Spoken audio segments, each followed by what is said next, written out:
and then I deferred actual science. So at the back of the mind, I had already like learned how to write Java. I already learned like that year you have where people go to ICDL. Gap year. Yeah, where I went and I locked myself home, and like I told you I was going to do. I was spending the rest of my life with computers. So I learned how to like moving from VBA, because I know VBA this is just a thing for school. Let me learn what actual people in the industry are like. So learned Java and learned Android. So I was already an Android developer before I joined, and I was choosing actual science. I was telling myself it's the math, because it's the mathematics of risk, especially applications in insurance. So I was telling myself it gives me a grounding for the math behind it, because I knew ultimately I wanted to do AI things. And again, like I keep getting jaded with the education system. So because for a fact, like actual science shouldn't exist as a cause. Because around the world, people do mathematical courses, so core math courses, pure math courses, and then take the exam, like study for the actual exam, and if they pass it. So someone with a mathematics degree, someone with a statistics degree can actually study for the actual science exam and pass it. So like those two things. So it shows like how it's so commercialized, like especially tertiary education, so commercialized where faculties constantly keep trying to add programs that are hot, and then the market keeps telling them like these people you've given us are useless. There are so many of them. But they're underprepared for the world, because they're putting like what's hot on the placard of the course, but then offering the same academic because the same unit we took was the same financial engineering guys were taking the same units we took, but then before there's a course known as financial engineering. What does that do? Like it's same thing, like it's the mathematics. It's so the thing gaming the system or what? No, it's learning about like financial instruments. It's the same we're doing. It starts with like a math, statistics, probability statistics, and what's this thing called? And calculus concepts. And then aside from that, you're using calculus concepts and math concepts and discrete math concepts to figure out things around like something like present value. Like if I'm buying a bond at 100k that pays me 10k every month, what's the present? What's the value today before I get earning 10k, or what's the accumulated value after 10 years? So there's math around that, and that's where that's most of the core applications, financial projections, studying financial reports, and the like. So we used to share a couple of units. There's even a programming one, like they have a relational database unit that I used to absolutely crash without studying, because I had and they had one for R stats, like the programming language R stats. But then again, it's a combination of units without telling you how it applies, how the sum of the parts make the whole. That's the thing that's broken with like, and in the working, if there's something in insurance called reserve, making reserve. Like if you're taking premiums for people, how do you budget for reserves for in case claims get made? So that people don't leave school without knowing how to do that. But then they have the underlying mathematics on how to do it. So that's the disconnect. But would you not say that even with any other course, they give you the foundation? Now, how you choose to, implement that or practice that, it's up to it's just your effort. Because even in computer science, you're not taught how to code most of the languages. But fundamentally, all the languages use this theoretical approach to do X, Y, Z.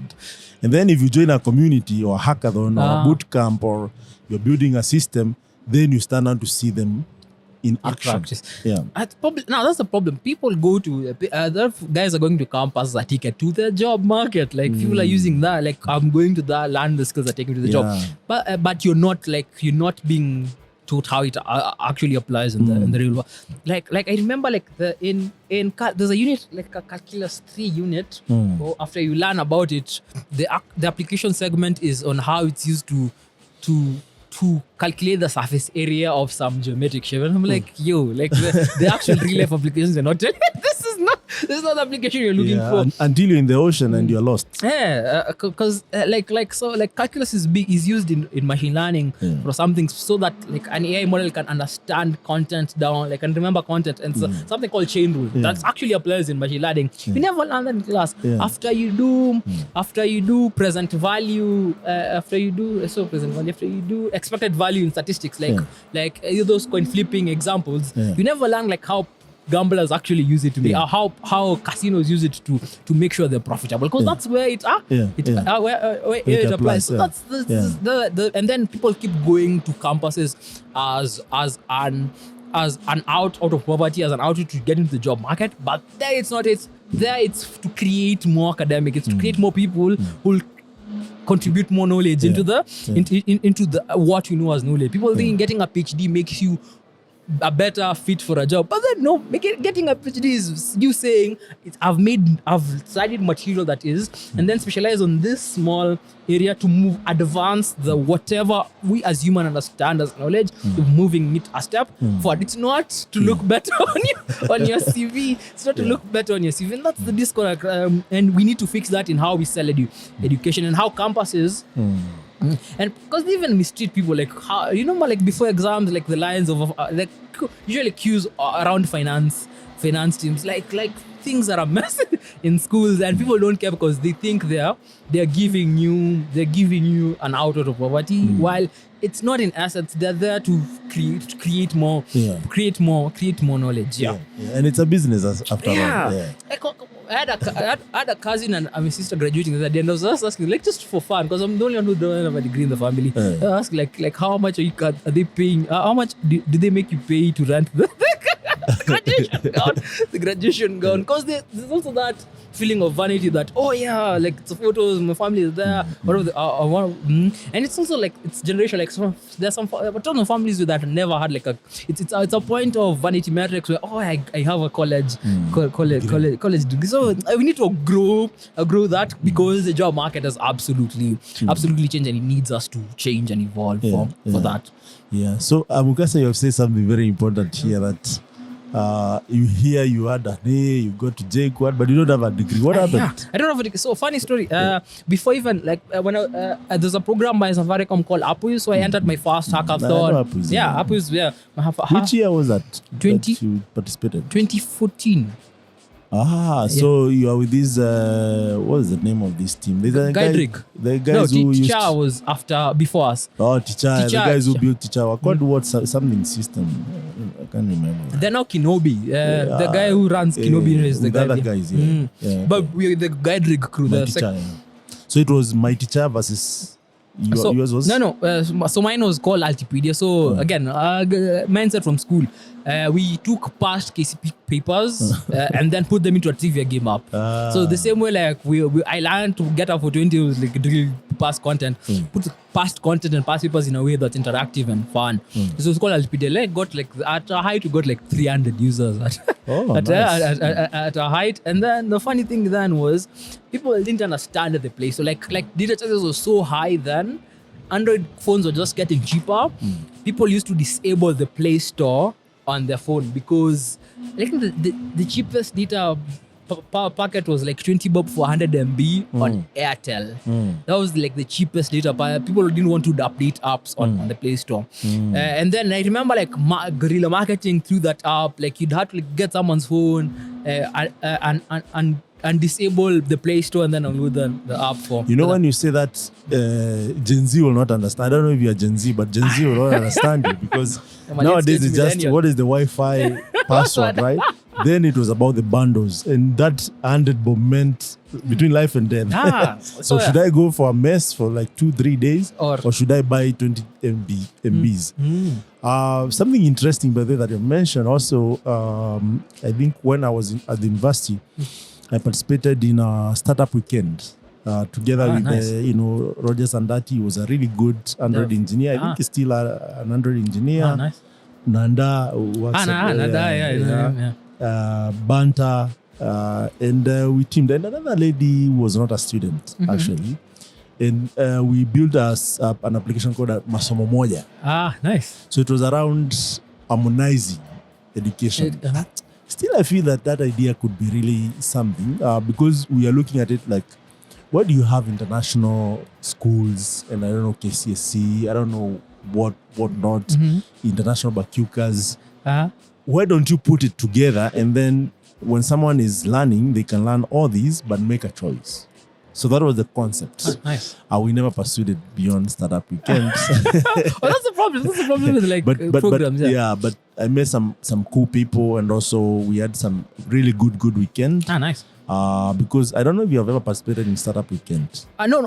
So I Nairobi startup week like do one of them, but no. So I think Upwiz was my first thing, and then I was like, and then with Upwiz, there was like a million bob in funding at the end of it, like so incubation, and then versus it started at the same time as JQuad. So I was like, I deferred, and I had the option to defer JQuad. Like JQuad is like you deferred at which year? I first year, like before I even joined. Like I deferred to do like rather than joining, you deferred. Yeah, I deferred for a year to do like the Safaricom thing. Yeah, so looking at JCode and then like we got to work from Strathmore, like IB's Africa at Strathmore. I got into the space. Come, I didn't meet you because I had I don't know, I think also I participated as a judge or something. I can't remember how I participated, but I was around Upwiz. Yeah. There's a guy who used I think I should bring him here. His name was Sam Nunjoma. He won one of those Upwiz. Okay. Yeah, Sam Nunjoma. He was really a ninja. But what did he build? I can't remember, man. It's been a while. But he used to build some great apps. Okay, and nice. He won maybe 2 or 3 apps when they were running. Oh, yeah, that's interesting. No, by Safaricom, like Upwiz. That's it. Because it was a partnership between Safaricom and IB's Africa. IB's Africa. I'll show him after this so that you see if you know him. But I believe that those are some of the opportunities that are actually propel some of the solutions. And I've seen a lot of guys actually come from those hackathons and build some proper startups. Yeah. My magazine reel from Mabiria was the one who won in magazine reel. But then aside from that, Guide Rig were one of the second runners up, and they're still running even now. Like Guide Rig are still up. I even used their service to ticket some of my beer things on the website. So Akina James Reed Mwindi, James Mwindi. So a couple of companies that still exist from. So the teacher guy now runs his own like consultancy called Kinugi. It's a cloud something. It's Alan Mufana. Alan Mufana. So people come from and build actual companies from the side. So the funny thing is, me and you was entering I was it was my first foray meeting. Like I was developing at home. It was my first chance. Like me was entering a computer out of the bedroom. Bedroom. Like I was entering it as a techie. So let me see how I match up against other techies. But then you get in and you're learning all this business ideas. Now it stuck to me like being an entrepreneur is a path from in being a tech. Like you can build a company of your own. Just from building software. And since then, I haven't looked back. Like some of the lessons I learned then apply. I keep seeing them in other programs I'm in, but then I've learned them at a very early age. Like I was 19 then. Like I made so there's something called a business model canvas. Like people don't do like 22-page business plans to get it's a single-page business model canvas that clearly articulates what you're trying to build. I built my first financial projection. Then I learned how to like properly style my pitches from then. Even like today, like I go like over pitching sessions, do training pitching sessions, and then I deliver my first pitch. And like, okay, just change these 2 things, and you're good to go. Well, like when you get into a program, they don't to embarrass. They don't to they embarrass themselves before guys they're fanning them. They wanted to make sure you're clean. So I do that one of those like demo pitches, like exercise pitches, and they're like, okay, Amukasa, you're good. Let's go. Let's go to the change 1 or 2 things. We're set for the next one. So I got most of my core skills from that program. So JQuad is still waiting for you. So it's funny a story. So I joined JQuad. So I never joined after 1 year. After Upwiz, I joined JQuad. But then again, like I've spent a year outside. Like my expectations and everyone in my classroom. Did you win, by the way, on the Upwiz? I never got. But I've never won. So it was it was $10,000 and then about like $3,000 separated per categories for other guys. So we never actually got funding from that program. But then I learned the program. I got into the ecosystem. Then even after Apu is like applying for other things, I got to IHAB for my first time. After that, I got into the community. I got into those WhatsApp groups for the first time then, and I became a part of the ecosystem. Ecosystem then. So and then after that, after things don't happen, I'm like we struggled past not getting past 300 users. I'm not looking at the other opportunities like fun things around EdTech are not happening. I go back to JCOT, but then two things struck me. Like my mindset was different than anyone else in my class. Probably because everyone else was fresh from high school then, and I've like seen the world. I got actually hung out with the late Bob Collymore, like right from Apus. Like got hung out with him, like the showcase after like the Apus thing. Got hung around Apus. So I've seen the world. I work from Strasbourg for ages. Well, everyone else is being forced to like follow a dress code, like because you're going to Apus. Like I've seen like this another level to life rather than just get to school, get people. I had access to spaces where I never have access. I think Safaricom invited us to. They usually run a program. They usually help run an innovation program for high schoolers. I forgot his name. They invited us to like help judge and what. So I've seen. Is it with their M-Pesa? No, M-Pesa Academy. It was just like the innovation of Safaricom. But how is that doing now that you have mentioned it? I've just thought it's just about... Okay, I mentored in something called Innovate Kenya. So it's a program for high schoolers. And they came over, build a product within a week. So the problem with SAF is... rather than specializing in a specific tech stack, these kids are learning everything. Like in high school, you're learning like you're learning Python, you're learning like you're not told like this applies to this and this applies. Just learning. You're learning like they're getting introduced and they're getting introduced to everything and are doing everything from IoT to like Python apps and web apps. Let me tell you something about that, and I think these are mistakes people are making. Right? So like for us at Africa Stocking, we do monthly hackathons every last Thursday of the month. And people build solutions. So if you come there and see people actually build a solution that actually can be an MVP within 12 hours, you assume these guys, it's easy to do it. You forget maybe some of these guys are graduates, some of these guys are maybe in their fourth year, some of these guys have participated in like 10, 15 hackathons.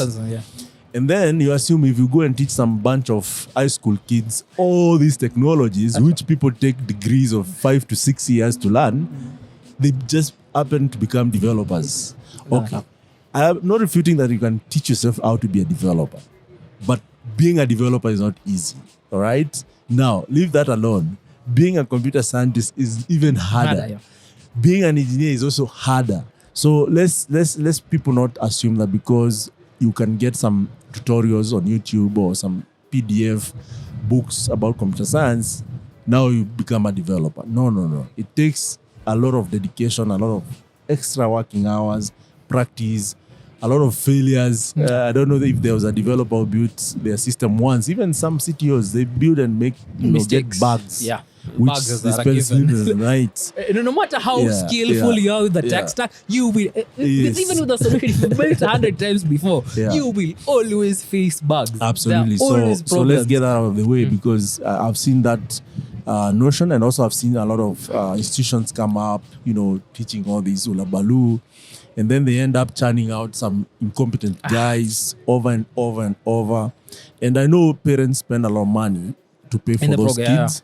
So please, I'm not discouraging people from pursuing these. I'm just saying, just be realistic. No, and let it be specialized. Like you have a program teaching web, Android, IoT at the same. No, like focus on one. Oh yes. If just go come deep. Go deep. Like focus on one thing so that they're skilled. I think I'd love if M-Pesa. So even at time the teams come and you're asking like they don't want to do work during the week they're supposed to build an MVP. They tell them they tell you they've already built a product and you ask to see they're like mwalimu wako na like it's your project, like you should even at least have the files on your machine, on your email. Like give them one day for the teacher to deliver. Like if that's not happening, no, we're taking this idea, building it to an MVP.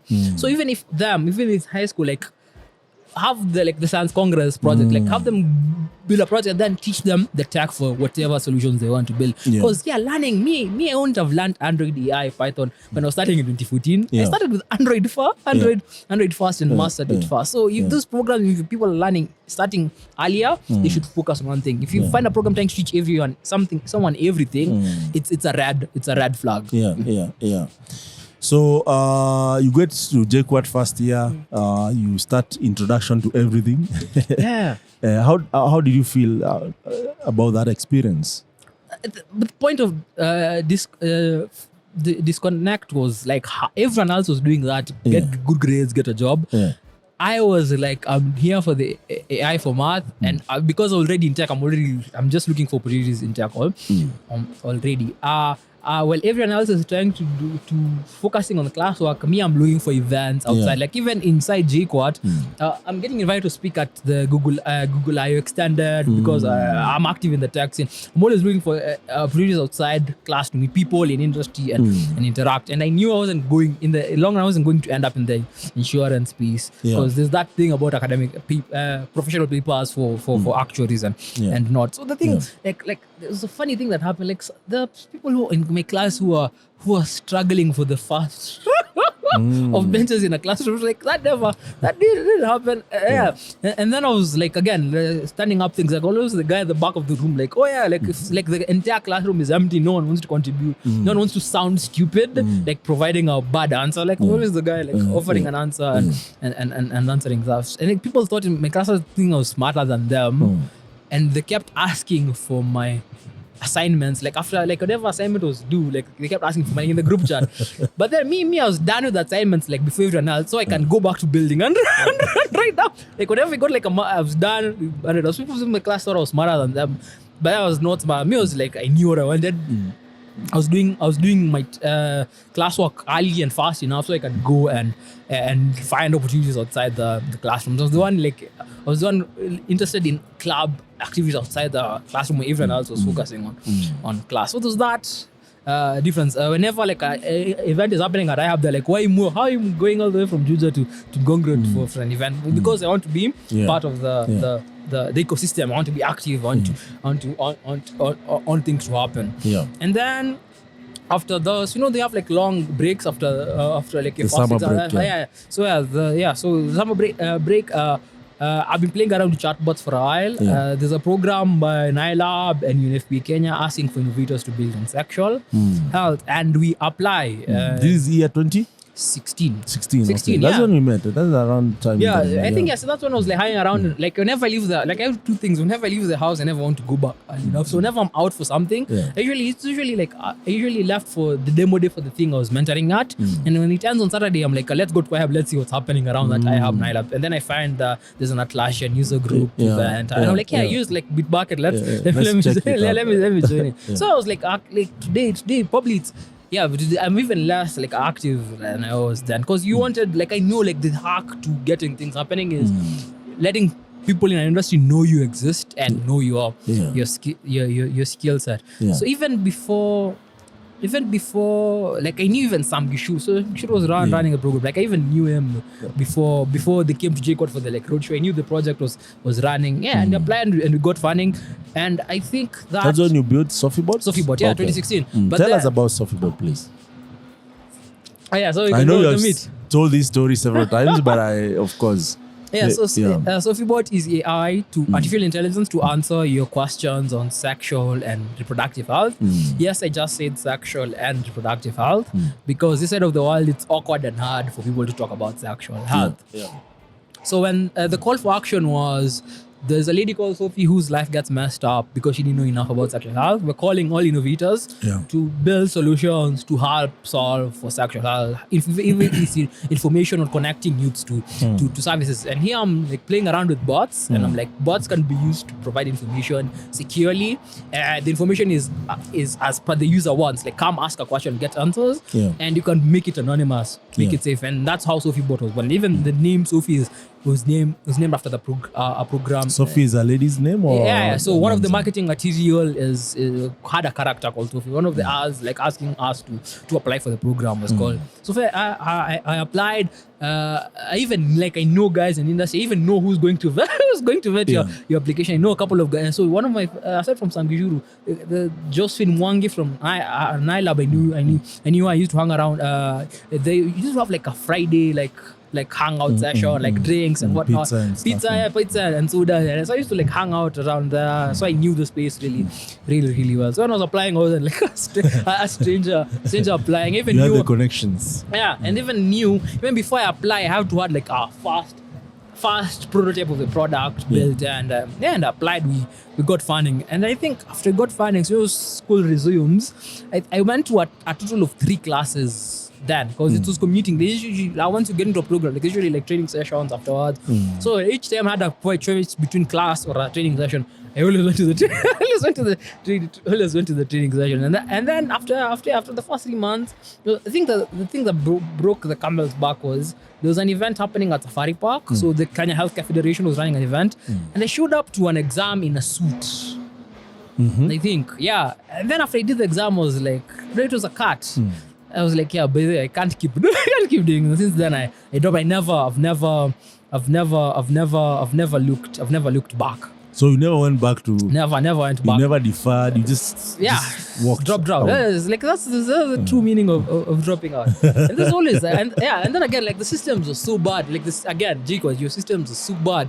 Like every time I had exams, I had to like go and clear out with the DCFS. You know, because I deferred a year earlier. They haven't updated their records that I'm back in school. I even called before I went back to school, like after the deferment, like which process should I take to join back after deferment? They're like, oh, just come up and register with everyone. But then once you do register with everyone, there are always problems in the system. So yeah, because they're confused which year did you get in. And they have to update their system that you're taking an exam. Have you paid the school fees? Yeah, it's always a mess and Jiko thing. And then again, I think it's one of those privileges. You do well, you think the world opens up for you, but then it's a whole new sessions of so people, if you see someone who hasn't graduated, it's not even academic performance. It's the bureaucracies in such institutions are so bad because they have to cater to a lot of people, and second, I think the guys running a program are not motivated enough to smoothen the experience for everyone. So it's campuses are.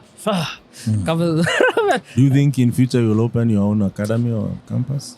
With a better experience. Yeah. I'll consider. I think there are too many people doing that also. So I help there's one program I tried help running, offering tech and the likes. I'll consider that. I'll contribute if there are any tech focused ones where they need a mentor in person. I'm willing to come talk, and offer guidance. We'll see. Because education is a whole.